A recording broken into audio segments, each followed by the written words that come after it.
Being motivated in your work is essential for good job performance and job satisfaction. I'll talk about being motivated on the job in this video.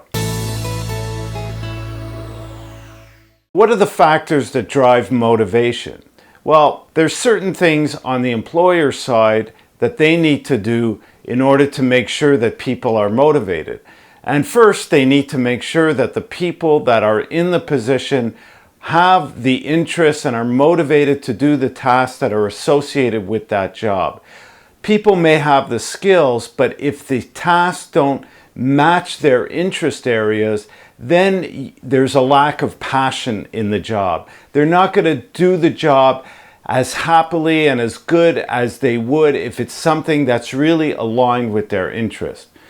So on the employer side, it's important that you understand people. And the same thing for the employee.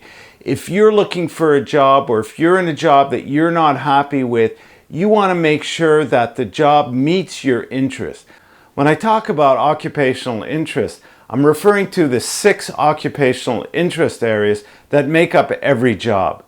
The important thing is to match your high interest areas with the high interest areas required for the job. So out of the 6, there are 3 that should be essential for each job. So the key is to match your high interest areas out of those 6 with those that match the job. Take, for example, a salesperson. A salesperson typically needs high interest in enterprising. This has to do with selling, persuading. The other interest areas for a salesperson would vary depending on the type of job in the company. Sometimes companies promote a really good employee to a management position. This is a classic error. For example, a great salesperson might be promoted to sales manager. But if their interests don't lie necessarily with people, and that has to do with coaching and training others, they may fail at the job. And now you've taken a really great salesperson and made them into a manager, so they're not performing as expected and they're no longer happy in their job. So how do you determine your interests? Well, one way is to use an assessment.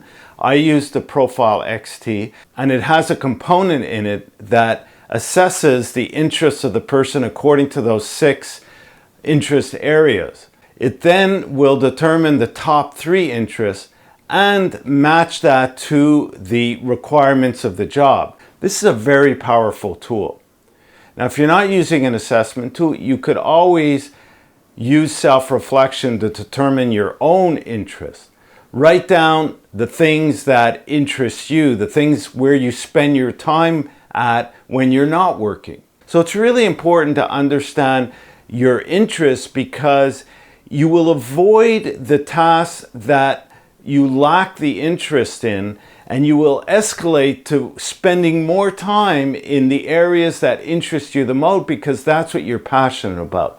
If you find something that you really are passionate about doing or accomplishing, the work becomes something of enjoyment. And after all, that's what we're all seeking from our lives, is to enjoy what we're doing. I hope you take the time to really reflect on what you're passionate about. Think about those 6 occupational areas. Write down what's important to you and find the work that fuels your passion. Thanks for listening. I hope you find these tips useful. Here's some videos that are related that you can watch right now. Subscribe to our channel to get news of new videos as they come out. Thanks for listening, and talk again soon.